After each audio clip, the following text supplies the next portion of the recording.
Hi guys, welcome to PianoBuffs 24 Days Scales Challenge. Today is our day 7 and we will practice playing A major. To begin with, I will talk about the best position while playing scales. Then we will cover playing A major in an octave and thirds, arpeggios, broken arpeggios. Then we will cover the dominant chord, also playing the dominant chord in octaves. And to finish, we will play double thirds. So first, let's get familiar with what's A major. So this is the basic A major chord. And as you can see, we are already adding another sharp. And in total, we will have 3 sharps. So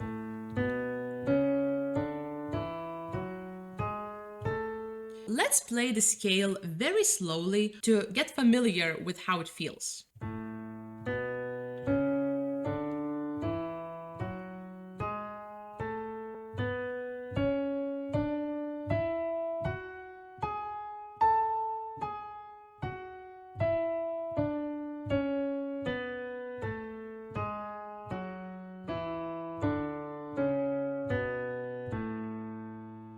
Notice where you put your 4th finger in your left hand and in your right hand.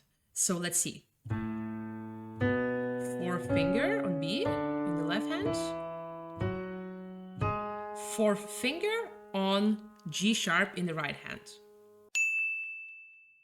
When you play scales, try to always imagine that there is a small ball under your hands.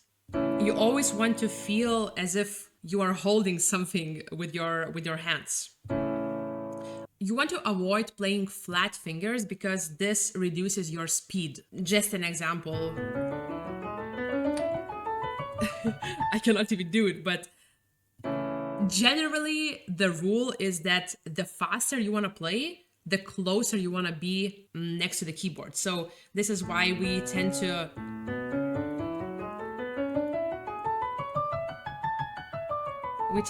be very close to the keyboard, and your fingers are like small hooks. So if you observe my knuckles, you will see that they are sticking out. You also don't want to play like this, because this will also stop you from playing fast. So very simply, very natural hand position from your elbow, forearm, so you can see how the hand is moving.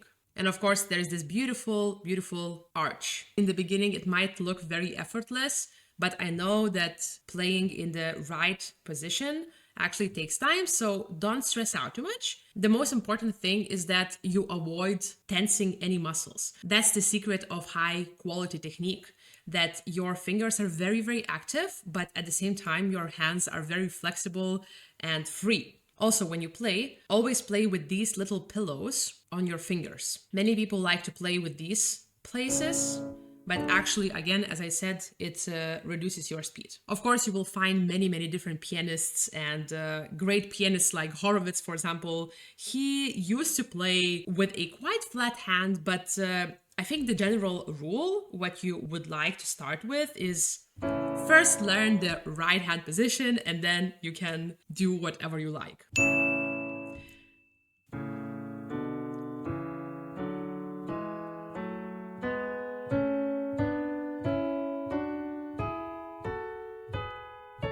You can think about putting an accent on every single note.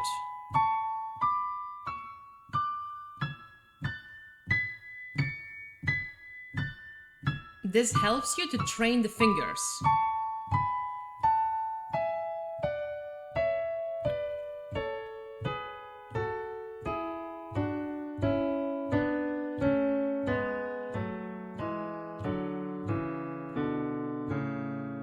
Another option of how you can start this scale with your right hand is 2nd finger.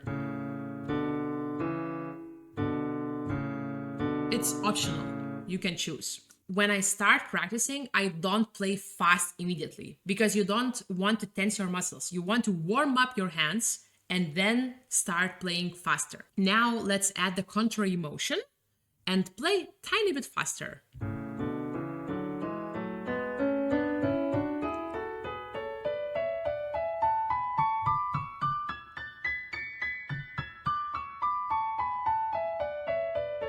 I love playing this key, it's so comfortable.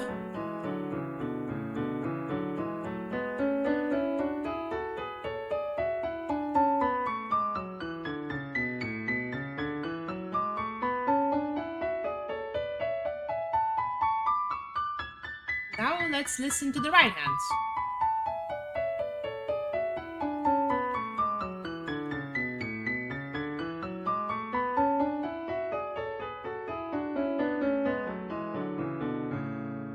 So if we would like to increase speed, there are a couple of exercises you can use. For example, rhythmical variations. Let me play this for you in slow tempo. So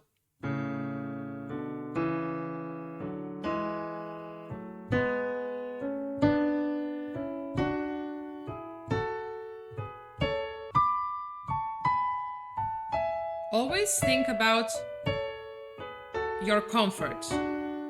You should always feel comfortable. Especially when you play scales, comfort is the most important thing. Because if you can't play scales feeling comfortably, most likely you will also not feel great while playing pieces. Okay, so let's see how this scale will sound in fast tempo.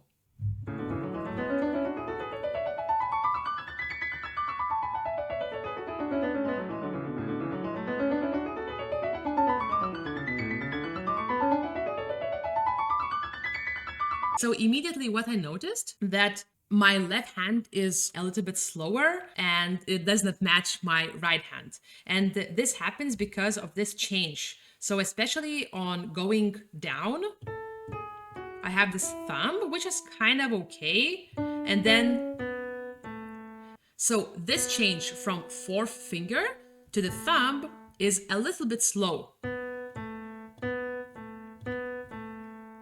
This can be improved. So you hold your fourth finger. You can check the video and you will see how you can improve and make this change a little bit faster. You know what? I think let's play once left hand separately, but not too slow, because only by playing fast we can see the imperfections.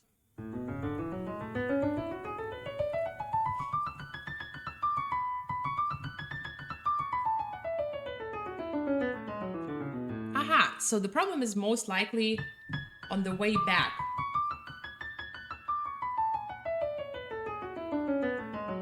Yes, so these changes are slowing me down.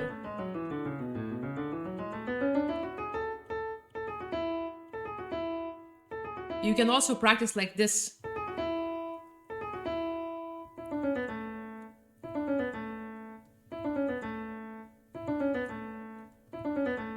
So my thumb should come faster. Like here, I should already prepare.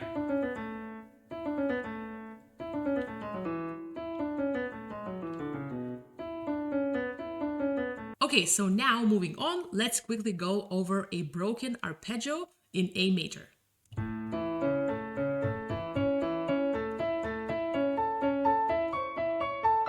I think this is very useful because we have one inversion which starts from a black key, this one. And it immediately brings some confusion. We can immediately practice this in rhythmical variations. For example, we can prolong the third note of every single group.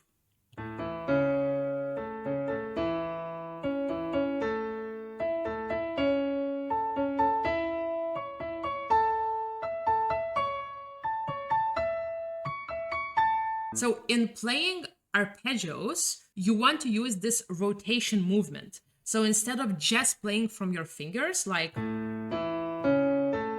trying to stretch and reach for the keys, you want to rotate. Of course, I'm exaggerating a little bit right now.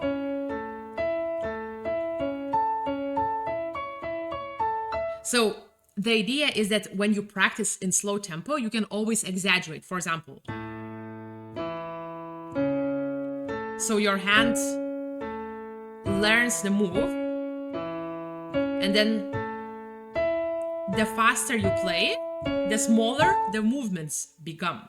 Okay, then let's play once fast for fun. Maybe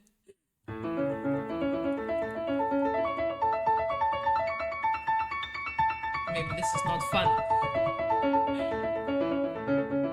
So we covered the broken arpeggios. Now let's jump into playing the dominant chord of A major. So the dominant chord starts from the 5th degree of the scale. So every scale has 7 degrees. 1st, 2nd, 3rd, 4th, 5th, 6th, 7th, and then 1st again. So we play the dominant chord from the 5th degree of the scale. And we add the 7th because it's the dominant 7th chord. So let's play a long arpeggio. And your goal is to play as legato as possible. So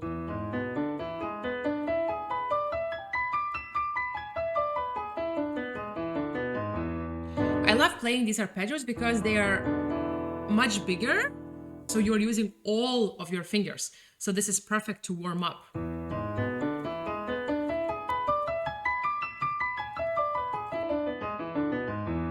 Okay, inversion.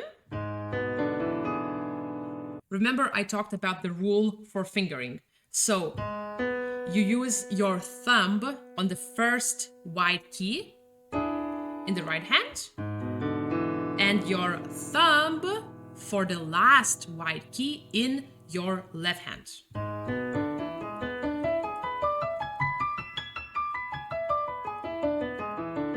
And then let's play the second inversion.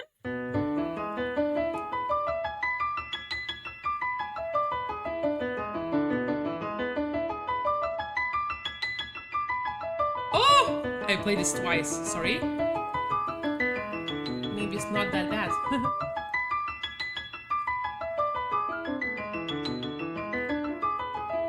Oh, this is particularly uncomfortable because you have very, very different distances between your fingers.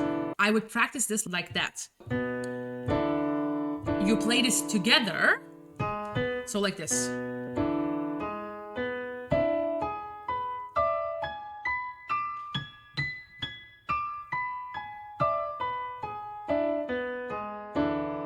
Last inversion. Legato.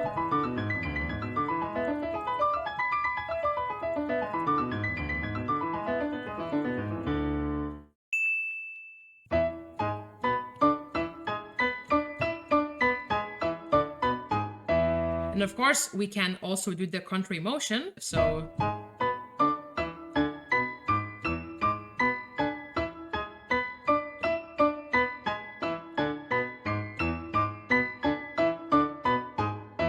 and then we can do the same with inversions.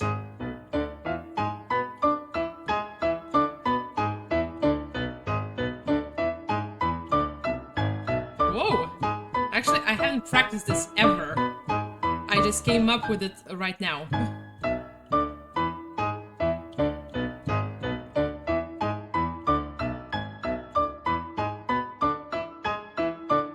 It's a good exercise for your coordination. Then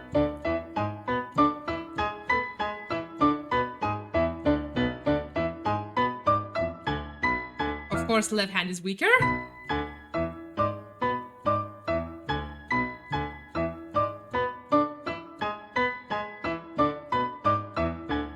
This is a good practice if you want to play Liszt. That guy loves octaves. And then the last.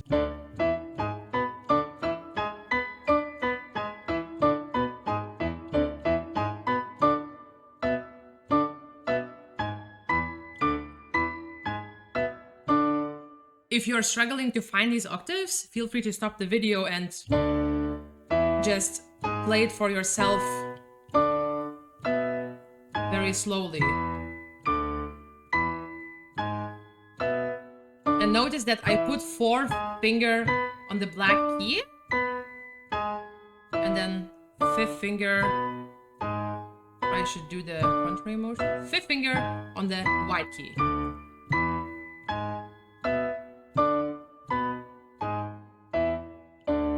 Okay, and to finish up, let's play double thirds in A major. So you can see this is a little system I made, and the secret is that you start left hand with the fifth finger and your right hand with a thumb.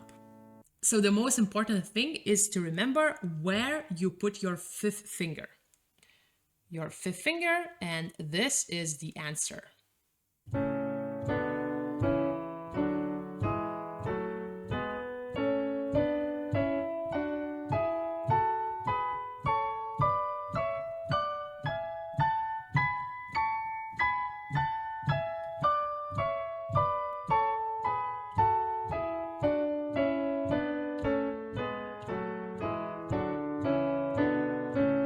So another important thing is where you put your second finger. And here you have the answer.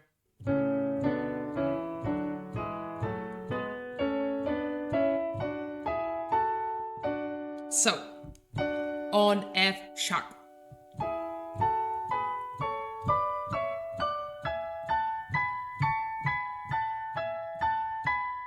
And then on G sharp in the left hand.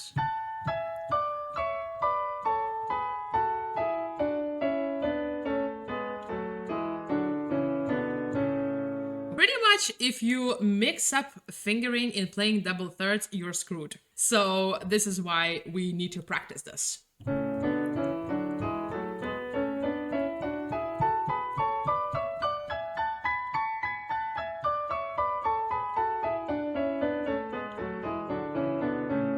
So the secret is that you want to play as legato as possible, but of course with playing thirds is very difficult. You can actually check in one of the previous videos, I showed a great exercise of how to practice scales, just so you have a little glimpse. Remove immediately one voice from the double third. So for example, so you can check my previous video and practice together using this great exercise for double thirds. All right, guys, this was A major. And I hope you're having fun with me doing this scales challenge.